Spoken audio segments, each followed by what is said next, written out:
नमस्कार बच्चों, क्या हाल चाल, कैसे आप सभी लोग। एक बार फिर से आप सभी का स्वागत करते हैं एक नए फेट में। आज हमारे पास फेट नंबर 5। बाबू लोग, फेट नंबर 5। आई होप आप लोग चारों फेट को हल कर चुके होंगे और अच्छे से आप लोग तैयारी कर रहे होंगे। एकदम नहीं डरना है मेरे लाल, एकदम नहीं डरना है। एकदम जो उतना बता रहे हैं उतना बस तैयार करते जाइए। एकदम एक भी क्वेश्चन बाहर नहीं जाएगा।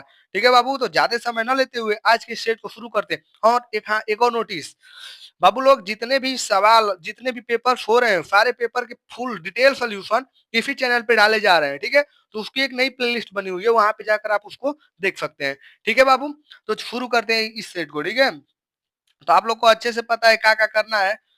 पहले आप लोग का ये जो फेट है सामाजिक विज्ञान का 2026 का फेट नंबर 5 है। कौन सा है? फेट नंबर 5। ठीक, और कोड है 825 IZ। बस ये अपना वो जो चीजें होती हैं सब पढ़ लेना होता है, निर्देश उर्देश होता है। नेक्स्ट देखेंगे यहाँ पे हम लोग क्वेश्चन क्या कह रहा है। क्वेश्चन कह रहा है निम्नलिखित में से किसने एक गुप्त संगठन यंग इटली बनाया था। यंग इटली किसने बनाया था वो बताओ। ऑप्शन बी इसका क्या हो जाएगा, सही हो जाएगा, जिसेपे मेथ्सिनी। ठीक है, नेक्स्ट क्वेश्चन देखेंगे अगला वाला। क्या कह रहा है? कार्नर लॉ से संबंधित देश है। जो कार्नर लॉ से संबंधित कौन सा देश है? तो ऑप्शन डी हो जाएगा ब्रिटेन। नेपोलियन बोनापार्ट की पराजय कब हुई थी? नेपोलियन बोनापार्ट कब हारा था? बाबू एकदम इंपॉर्टेंट क्वेश्चन है, एकदम इंपॉर्टेंट है नेपोलियन बोनापार्ट वाला। ठीक है ना, ये फेक नंबर के भी सवाल आते हैं जो अभी आगे आते हैं, और ये तो एकदम कंफर्म है कि ये करेगा। तो नेपोलियन बोनापार्ट की पराजय कब हुई थी बताओ बाबू, कब हुई थी? हाँ, 1815 में। एकदम रट लीजिएगा, एकदम जहान में घुसा लीजिएगा इसको। चौथा कह रहा है महानदी का सबसे बुरा असर पड़ा, महामंदी का सबसे बुरा असर पड़ा था, किसके ऊपर पड़ा था? हाँ, तो बाबू ये हो जाएगा कृषि क्षेत्रक पे। किस पे? कृषि क्षेत्रक पे। नेक्स्ट क्वेश्चन देखेंगे, गुलामगिरी किसकी रचना है? अरे यार यार भाई, मतलब ये सवाल है कि बवाल है भाई, हम तो समझ ही नहीं पा रहा हूँ, मैं तो खुद नहीं समझ पा रहा हूँ। ये गुलामगिरी, ये सवाल है कि बवाल है यार। 5 के 5 फेट करवाए, 5 के 5 फेट कराए, सभी फेट में ये पांचवा फेट में भी ये दिया हुआ है। इसको तो एकदम रट लेना है। गुलामगिरी किसकी रचना है? ऑप्शन ए हो जाएगा ज्योतिबा फूले की। किसकी? ज्योतिबा फूले जी की है। निम्नलिखित में से कौन सा विषय संघ सूची से संबंधित है? कौन सा विषय संघ सूची से संबंधित है वो बताओ मेरे लाल। प्रतिरक्षा। ऑप्शन ए क्या हो जाएगा, सही हो जाएगा। भारतीय संविधान में भाषाओं को किस अनुसूची में रखा गया है? जो भारत का संविधान है उसमें भाषाओं को किस अनुसूची में रखा गया है? तो ये हो जाएगा 8वीं अनुसूची। किस, कौन सी अनुसूची? 8वीं अनुसूची। 8वां क्वेश्चन दे रखा है, संविधान से है, भारत संविधान के बारे में निम्न में से कौन सा कथन गलत है? मतलब कि जो भारत का संविधान है उसके अनुसार इसमें से तीन ऑप्शन है वो क्या है, सही है, लेकिन एक ऑप्शन क्या है, गलत है। तो वो कौन सा है उसको ढूंढना है। कह रहा है क्या, यह एक आधार, यह धर्म के आधार पर भेदभाव नहीं माना ही करता है। हाँ, सही है, सही है ये तो। यह एक धर्म को राजकीय धर्म बताता है, एकदम नहीं।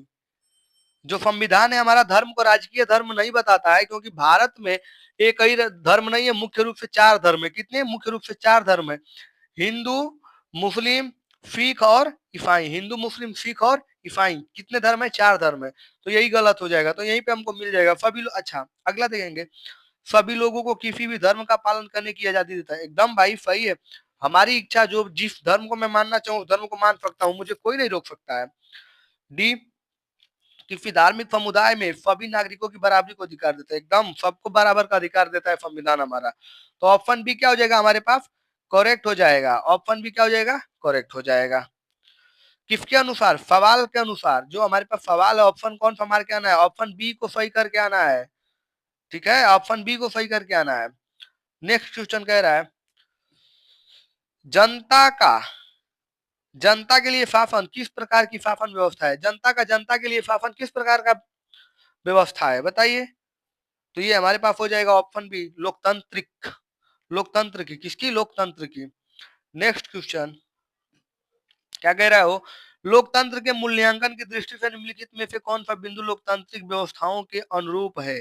ठीक है, तो इसका हो जाएगा ऑप्शन सी, बहुसंख्यकों का शासन। क्या हो जाएगा? बहुसंख्यकों का शासन। ये सारे प्रश्नों को आप एकदम तैयार कर लीजिएगा, एकदम तैयार करके रखिएगा, बहुत मजा आने वाला है, बहुत मजा आने वाला है पेपर में। 11वां कह रहा है, उत्पत्ति के आधार पर संसाधनों को निम्नलिखित में से कौन सा वर्गीकरण सही है? उत्पत्ति के आधार पे संसाधनों का निम्न में से कौन सा वर्गीकरण सही है? बताओ मेरे लाल, बताओ बताओ बताओ। हाँ बताओ, कौथा सही हो जाएगा? क्या कह रहा है? केवल जैव गलत, केवल अजैव गलत, ठीक। जैव और अजैव दोनों क्या हो जाएगा? सही हो जाएगा, ऑप्शन सी सही हो जाएगा, और ऑप्शन डी हमारे बी क्या हो जाएगा? गलत। ठीक है, जैव और अजैव दोनों होते हैं, क्या होते हैं? जैव और अजैव दोनों होते हैं। नेक्स्ट, प्रथम अंतरराष्ट्रीय पृथ्वी सम्मेलन किस नगर में आयोजित किया गया था? प्रथम राष्ट्रीय पृथ्वी सम्मेलन किस नगर में आयोजित किया गया था? बताओ बताओ बताओ बताओ। ऑप्शन भी हो जाएगा रियो डी जेनेरो में, रियो डी जेनेरो में। तेरावा कह रहा है, खरीफ की फसल के बोए जाने का समय क्या है? जो खरीफ की फसल होती है उसे कब बोया जाता है? जो खरीफ की फसल होती है उसे कब बोया जाता है? बताओ बताओ। तो जो हमारे खरीफ की फसल बोई जाती है वो जून और जुलाई में बोई जाती है। जानते हो क्या क्या होता है? ककड़ी उकड़ी बोया जाता है, उर्दी उर्दी बोया जाता है, सब तो जून और जुलाई में ना बोया जाता है हो। ठीक है, नेक्स्ट क्वेश्चन देखेंगे। 14वां, निम्न में से कौन सा ऊर्जा खनिज है? निम्न में से कौन सा ऊर्जा खनिज है? बताओ, ऊर्जा खनिज के रूप में किसको जाना जाता है? तो ऑप्शन सी हो जाएगा प्राकृतिक गैस। कृषि आधारित उद्योग का उदाहरण है, जो कृषि आधारित उद्योग होते हैं उसके उदाहरण क्या है इसमें? बताओ बताओ। सूती वस्त्र उद्योग, काटन हम लोग क्या करते हैं? उगाते हैं ना, सूती हम लोग क्या करते हैं? उगाते हैं, वो उससे हम लोग सामान वामान बनाते हैं। लोहा कहीं पेड़ में उगता है, वो लोहा का पेड़ होता है कहीं। रासायनिक उद्योग, कहीं खाद का पेड़ होता है। सीमेंट उद्योग, सीमेंट जो हम सीमेंट का पेड़ होता है, खेती होता है कहीं।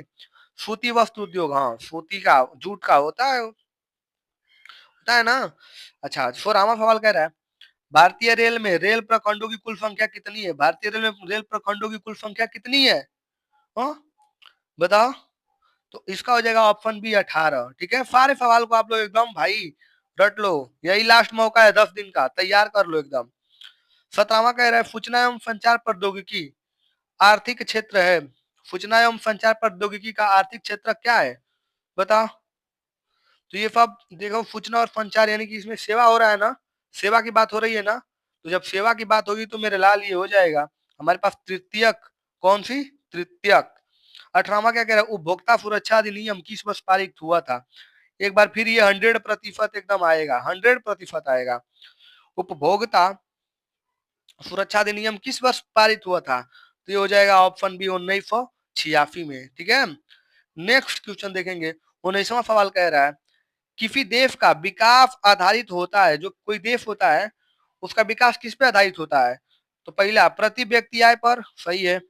औसत साक्षरता दर पे, पढ़ाई पे भी सही है। लोगों की स्वस्थ स्थिति पर, ये भी सही है। ऑप्शन डी हो जाएगा हमारे पास सही, उपयुक्त में से सभी। मनरेगा कार्यक्रम किस वर्ष प्रारंभ हुआ था? यो एक बार लो भाई, 100% ले लो यार इसको भी, ये मनरेगा वाला भी जरूर आएगा। मनरेगा कार्यक्रम किस वर्ष प्रारंभ हुआ था? बताओ बताओ बताओ बताओ। तो ये होता है हमारे पास ऑप्शन सी हो जाएगा 2005 में। ठीक, यहाँ तक तो हमारे पास एमसीक्यू वाले थे, क्या थे यहाँ तक? एमसीक्यू वाले थे। अब आगे क्या? अब आगे क्या? तो जो विस्तृत वाले हैं उन प्रश्नों को देखेंगे हम लोग। तो जैसे दिया हुआ है, क्या प्रथम विश्व युद्ध के समय भारत का औद्योगिक उत्पादन क्यों बढ़ा? हाँ, क्यों बढ़ा था बताइए, आप बताना है आप लोग को। और एक नया है दिया हुआ है, ये नया G77। G77 देश से आप क्या समझते हैं? जो G77 उस देश से आप क्या समझते हैं बताइए, बताना है। अगला, लोकतंत्र अन्य व्यवस्थाओं को स्पष्ट कीजिए। लोकतंत्र किस प्रकार की जिम्मेवार और वैध सरकार का गठन करता है? 23वां है, वैश्वीकरण से आप क्या समझते हैं? भारत और उद्योगों पर उसके प्रभाव को उल्लेख कीजिए। रेल में परिवहन के प्रकाश को डालिए। मृदा अपरदन, ये 24 वाला चतुर्थ क्षेत्र के बारे में पूछा हुआ है।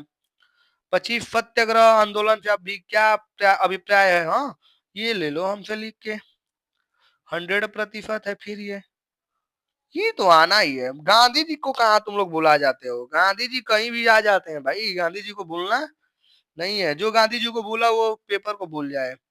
भारत में राष्ट्रवाद के उदय के प्रमुख कारणों की व्याख्या कीजिए। कर देना है सबको व्याख्या। इसमें आप जितना अच्छे से लिखेंगे ना उतना एकदम मस्त आएगा, पूरा का पूरा नंबर आएगा।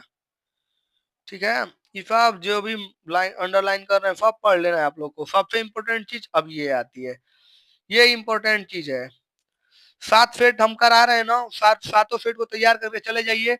मैं 100% गारंटी के साथ कह रहा हूँ, सातों में से यही, सातों में से बचेंगे एकदम। सातों में से कोई ना कोई एक सेट लड़ जाएगा, कंफर्म लड़ेगा। इसको तैयार कर लो, अभी पीछे का जो भी सेट कराए उसका तैयार कर लो, और फिर इसको भी तैयार कर लो मेरे बाबू।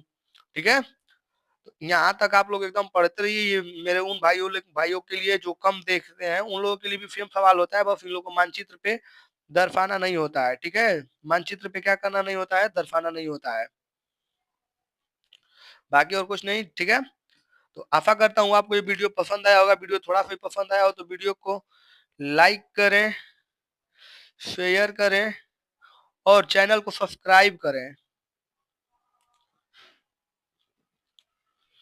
और बेल आइकन को दबा के आल पे सेट कर ले। किस पे हो, आल पे सेट कर ले, ताकि मैं जैसे ही नया वीडियो अपलोड करूं, क्या करूं, अपलोड करूं, आप लोग के पास नोटिफिकेशन नोटिफिकेशन तुरंत पहुंच जाए, जिससे आप लोग सेट पाने में, मतलब पेपर पाने में थोड़ी सी भी देरी न कर पाए। ठीक है, हो तो मिलते हैं नेक्स्ट क्लास में। तब तक के लिए बाय बाय। घर पे रहे, स्वस्थ रहे, मस्त रहे और पढ़ाई लिखाई करते रहें। और अभी 4-5 घंटे के अंदर, 4 से 5 घंटे के अंदर इसका फुल सोल्यूशन भी आप लोग को मिल जाएगा। ठीक है, फुल सोल्यूशन भी आप लोग को मिल जाएगा। Bye bye.